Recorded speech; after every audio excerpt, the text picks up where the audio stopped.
and welcome to Let's Play Oddworld Stranger's Wrath. This game has been a long-time favorite of mine, one of the first games I ever played actually, back when it was still only on the original Xbox. And it's a game that I have a lot of good feelings, I guess to be the best term for. And I am very eager to get this going, but before I do, there are a few things that I should mention which I'll be putting in post-prod right about now. There are three main notes that I would like to make before we begin. First, if you want to play this game yourself, you should have no problem doing so. The game is available on the original Xbox, PlayStation 3, Steam, which is the version I'm using, the PlayStation Vita, Android, and iOS, plus whatever an Ouya is, and with rumors of a Wii U version being in development. So if you think you'll like this game, there are plenty of ways to get it. Second, this isn't the only Oddworld game. However, the story of this game is completely discontinuous with the others, with only a single Easter egg chain providing any link from this game to the others in the series. So no real need to worry about this game spoiling anything in the other games. And lastly, do note that I'm playing this game with a controller. So if you see tutorial tooltips saying, press joy button 5 to jump, or something, that's why. Furthermore, expect to hear a few controller noises. I'll try to cut out as much as I can, but as far as my knowledge of how technology works goes, there's no real way to cut all of it out. It shouldn't be too bad, but just a heads up just in case. Anyway, time to get this thing going.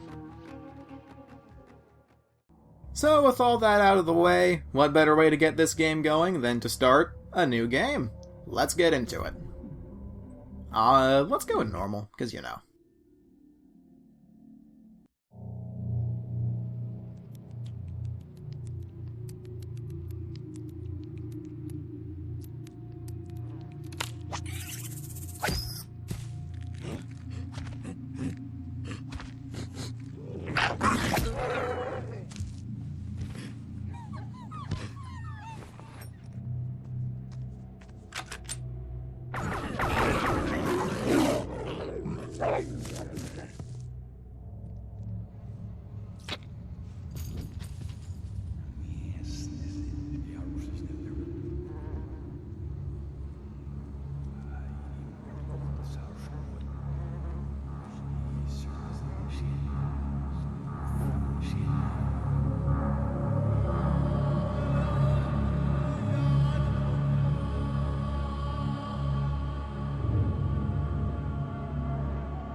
You jerk!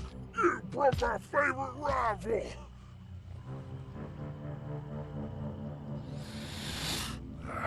Never liked guns. Oh man, why'd you have to do that? No, look, you don't need to do that!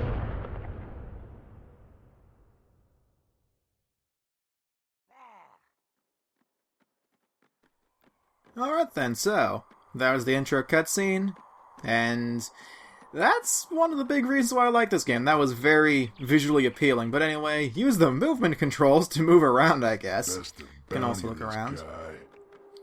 And let's use joy button 3 to bounty this guy.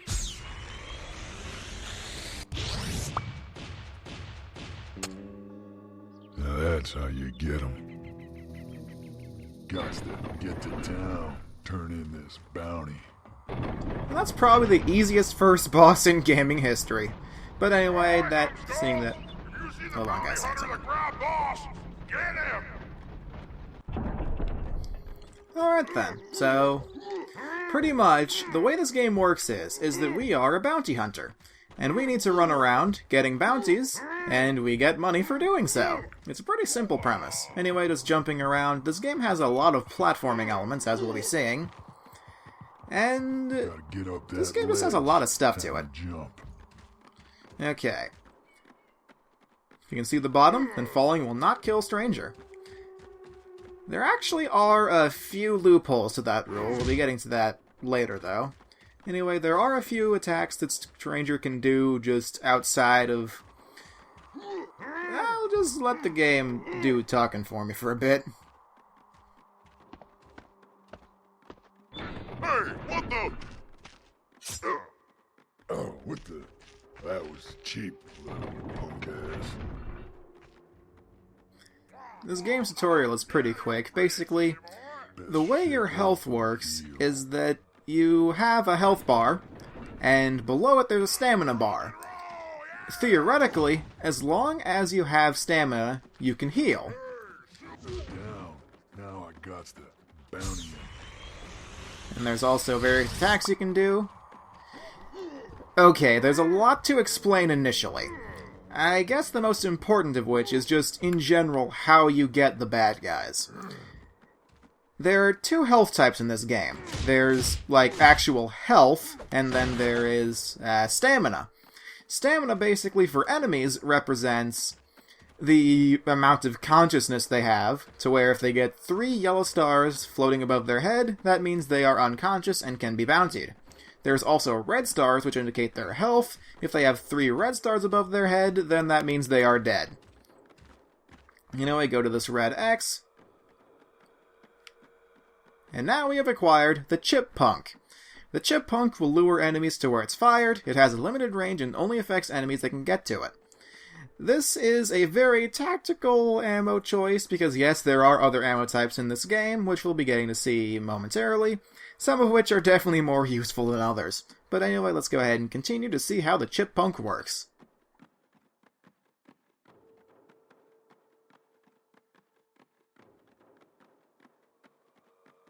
Fire Chipmunk onto the rickety platform to see how it works. Gotta get this clown onto that wooden platform. Shut your mouth, you little rat! And he just kind of plummets to his death. How sad. Now, another interesting feature of this game is you can actively toggle which perspective you're in. Let me just quickly take a leap of faith. Prize! And the prize is, I won't beat the piss out of you! Yeah! This game has a lot of funny dialogue if you take the moment to listen to it. Anyway, just bounty the guy. And here's another interesting feature of this game, is that if you see barrels like this, it's just general containers. Sorry, the Chipmunk was saying something, but you can punch them, which is something that the game never actually explicitly says you can do, but you can actually bind a button to punch things when you're in the first-person view mode, which is a very helpful thing that I will be using a lot.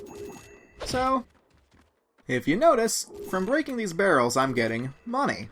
Basically, just anytime you see a barrel like that, they probably have some money in them. So break them open, because money is kind of your score system in this game, how you get upgrades and whatnot, so you know. Also, that's another thing, Chipmunks never shut up. So, yeah, that's gonna be a thing.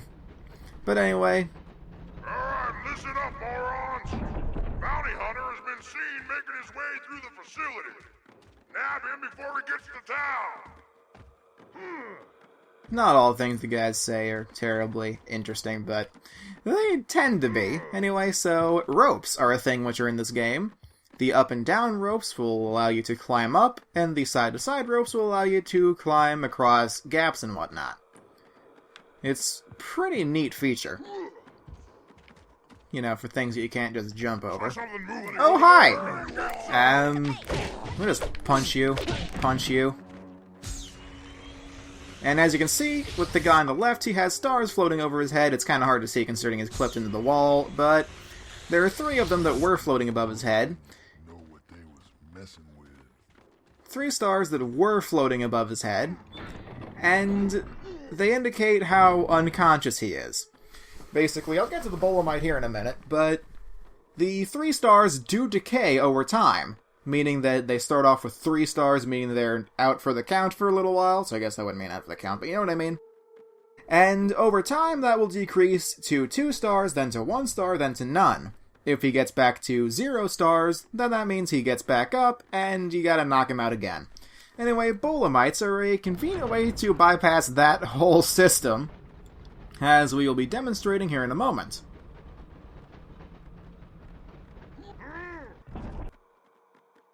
So, this is an interesting, albeit not terribly often used feature in this game to where these tall reeds actually hide you from enemies. Meaning that you can be right in front of them and they won't see you. It's kinda weird. But it's a feature. So, let's go ahead and shoot a Bolemite at this guy, see what it does. Wraps him up all neat and tight, like a friggin' Christmas present. Now, do note they will not stay bound up forever, so you do need to go in and get them before they manage to wiggle their way back out. Anyway, let's go ahead and continue up. Reload button, pretty standard for a shooter game like this. So, continuing along. Keep that bounty hunter from bringing in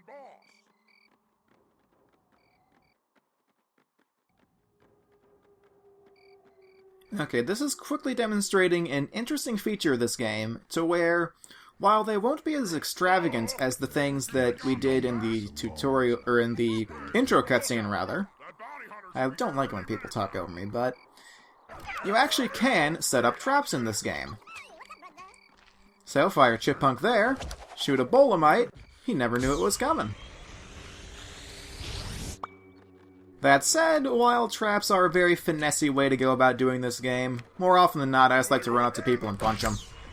Because that's kind of efficient. Yeah, no. Anyway, new ammo type, the Stunks, can be used to immobilize multiple enemies.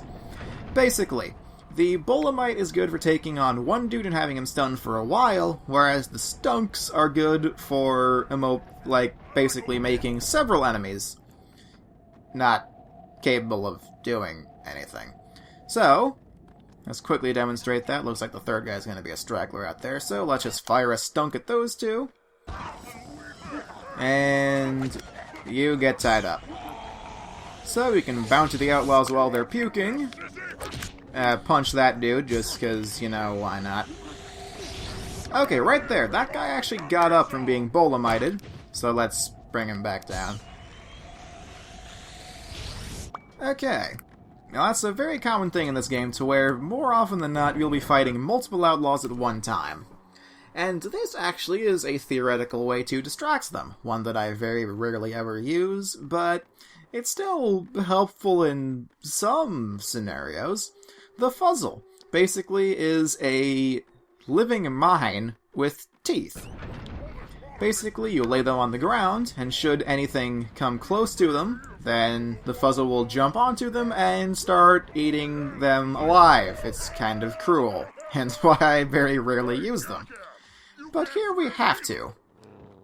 So I'll just fire a Fuzzle at that dude, and that dude. Enemies cannot swim. That's kind of a thing. So we just need to get them into the water, which can take a while theoretically, but managed to do it pretty quickly here. So that's a thing. Now, while I'll be coming through this door in 10 seconds, place Fuzzles around the doorway to set up a trap. Now, if I may take a moment to stop talking about tutorial-y stuff, then there is something fairly interesting, a quick little story I have with this game. To where, using Fuzzles traps, basically just shoot them onto the X, or anywhere for that matter, them hop on Outlaws, or I told you that. But, it used to be that my mom used to watch me play these games, when I was like 6 or 7 or so. And she was seeing me do this part, and saw what was about to happen, and questioned if this game was acceptable for a child. So, Yeah, that's kind of a thing. But I told Mom, nah, it's okay, this game's fine, it's not violent at all. Then I continue walking up this way and this happens. This happens. And whoever borrowed my back hair trimmer, give it back before I tear off your face! Needless to say, Mom was not terribly amused. She kept letting me play the game, though, because I was clearly enjoying it, but you know. It's kind of weird. Anyway, so, here is the ammo selection screen. Basically, we have several options here. We got the stunks, pretty much everything that we've had, but we also have zap flies. Now, everything but zap flies, we have a finite amount of. Zap flies, we will always have as many as we need. They're basically just your fallback option, basically. They're the thing that has infinite ammo, but doesn't necessarily do much. Anyway, so, but here's what they can do. Considering they're electric, they can open up these little switches here. So if you see one of these, just fire zap fly at it, and it will do the thing that it does. Now, when I say that they're not the... hold on. Now that we've learned how to hunt the base gamma types, time to learn how to hunt on our own. Because, if I would kindly stop getting pop-ups, then the way this game works is that zap flies you have an infinite amount of, but everything else you need to find on your own. So, just walk around and you'll see these little dens all over the place. These things like the spider nests and the little leafy bush things. Those are basically ammo spawn points to where the ammo types come out of there. Each one has a different spawn area. For example, these stunks have that little mushroomy rock thing, and fuzzles have that little red leaf thing. So, we just had to collect an ammo type of every single one. And I always want to make sure that I have a full stock of everything, because you never know when something's going to happen. Now, as I've been trying to say, zap flies are kind of advertised as the fallback choice, the thing that's not necessarily good to use when you have other options, but I'm about to show you guys that that's not necessarily a true statement. Dead enemies are right away, so bounty them quickly. Generally speaking, I don't let that be a problem, but do note that if you do manage to kill an outlaw, then they will rot away if you don't bounty them quick enough. So, do that quickly if you want to get the money for them. Anyway, so, that is what zap flies are good for. One hit from them will pretty much instantly knock out light outlaws. And just let it charge up again, and just be a bully to that dude. It's kind of weird how just not nice you can be to the enemies in this game. But anyway, go ahead and bounty the two guys that are in here. Quickly shake off that little bit of damage I took, which if you notice, it did cause the blue stamina bar below that to go down slightly. That's because when you heal your health, it takes the cost of some of your stamina, but your stamina does regenerate, and pretty quickly actually. So taking damage is not a permanent problem. A permanent problem in this game is that guy needs to work to get back upstairs now. Which is not going to happen, because you stand down. Yeah, he's staying down now. Sometimes enemies will take more than one punch to go down. Unfortunately, we can't all be Saitama. But anyway, another thing. Red barrel. I wonder what that does. Explosive barrels are a thing in this game. They are very common, and I like to use them as just like... Oftentimes they open up little routes that you can take to be a bit more tactical about how you take on the outlaws. But anyway, big door, let's see where it goes. Oh, hey stranger, before we let you into town, we gotta take your weapons. Gots to take blisters to jail.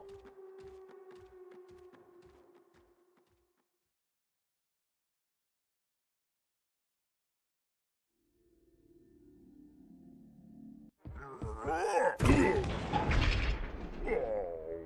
sucks. Hey, nice going, stranger. I'll go get your moolah over at the bounty store, eh? Hey, come on, open that door. I Okay, so now we're in town, Now shut up, which you basically moron. this is a area which has several facilities, the first of which is this jail that we are currently in, which not all towns have this, unfortunately. It's kind of weird, because I like this jail. It allows you to talk to people, the outlaws you've captured, for example, like this. How's it going, jailbait? You're real funny, Fuzzface. I'll be laughing real hard when my brother's knocking your teeth out.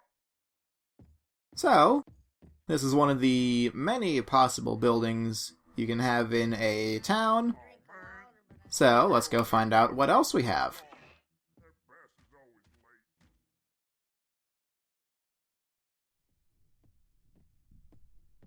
late. Need to find that bounty store. Oh, well, boys, sure nice weather. Now, interesting feature of this game is that using that talk to people feature, we can ask people questions. Gordon, Yes, sir. you tell me where the bounty store is? Yeah, might want to look for the big sign that says Bounty Store. Just because we can talk to them doesn't mean they're always helpful. But anyway, bounty store, in case you couldn't tell, was right over here.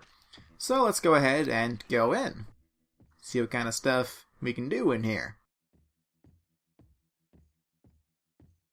Hey, welcome to the Bounty Store. Hey, you must be the guy that bagged blisters out by the forest.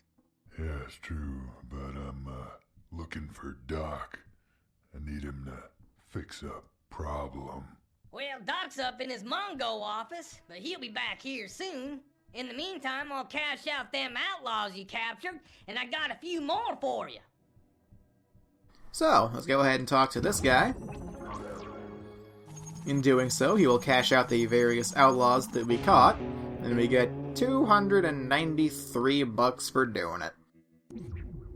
So, that's pretty much the tutorial for this game. The next outlaw we'll be going after, because we just went after Blister's booty and got him in an exceedingly easy fashion. Interestingly enough, there is an option to catch him dead, despite it being impossible to do that in this game. But yeah, no, it's just kind of a thing to where every outlaw has a value, both alive and dead. This includes the boss outlaws. Generally speaking, in fact always speaking, you will get more money for an outlaw alive than you would if they were dead. However, if you get them dead, then that means they can't really retaliate, so you kind of need to weigh your options. I will admit there are some scenarios in which I would rather just go ahead and kill them off instead of catching them alive. Those situations are very few and far between at this part of the game, so I will more often than not be catching them alive. It's just more worth your effort to do that. But anyway, so that was pretty much the tutorial area of the game, catching Blister's booty. And I think that's... this episode is probably going to be shorter than every other one, but I think that's a good place to end off. So, in the next episode, we'll see about this Filthy Hands Floyd dude, known for robbing wagon trains that come out of the North Gate. So, I guess I'll see you guys then. Arrivederci.